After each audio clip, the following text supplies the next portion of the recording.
Welcome to day 2 of 30 Days of Death Records. My name is Nicole, and we'll be starting this series off with grave markers.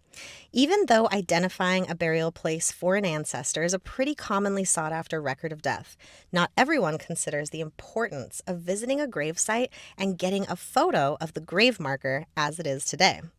This happens to be the oldest headstone that I have had the chance to visit so far, and it's for my 8th great-grandparents in Willington, Connecticut.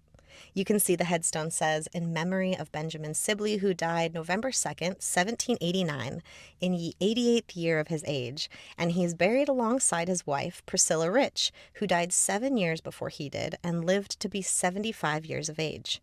This is a good amount of information to go off of, but there's even more here that can tell me a little bit more about their cultural and religious beliefs as well. The symbolism displayed here at the top of the gravestone can tell us a little bit about the time and place that they lived, because these two human faces that have these wings on either side are called soul effigies, and they derived from another death symbol known as the death's head. These symbols are prevalent on early New England headstones, and they signify the journey and immortality of the soul after death. The fact that these faces are carved with human-like features, as opposed to the more traditional skeleton head used for a death's head, marks the evolving views on death at the time, as something that was more hopeful than the more severe traditions of the century before, with less emphasis placed on the physical death and more on the hope of transitioning to immortality in the afterlife. There aren't many other death records that are available for my 8th great-grandparents, making this photo of their grave even more valuable to my research as I continue to document their story.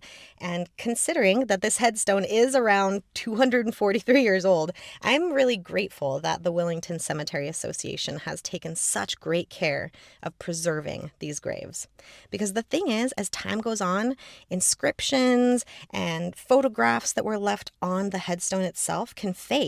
A grave might become completely obscured, and eventually we might be left to guess what was once there. And headstones can be rich with family history information.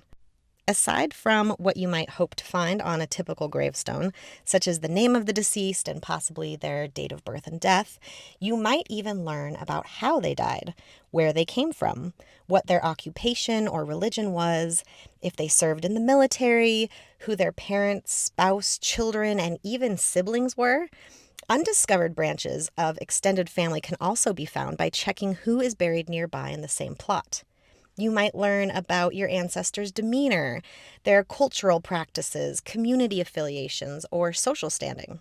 Sometimes you might find a brief message, also referred to as an epitaph, with some biographical information about the deceased or a quote. You might even be lucky enough to discover a photo or a family recipe. The funerary art and symbols that were selected to adorn the grave marker can often tell a story about the deceased's life, relationships, and hobbies. So have I convinced you to photograph and research the graves of all of your ancestors? Sometimes it isn't possible to visit the graves ourselves, and sometimes there isn't even a grave site any longer to be able to visit. But when there is, and you can't visit yourself, luckily there are still ways that you can get a photo taken of an ancestor's grave that still exists. The amazing volunteers of sites like Find a Grave and Billion Graves have come to my rescue before, as have staff at various cemeteries. But cemetery records are for another day on our 30-day journey this month. So I hope to see you for day 3 tomorrow.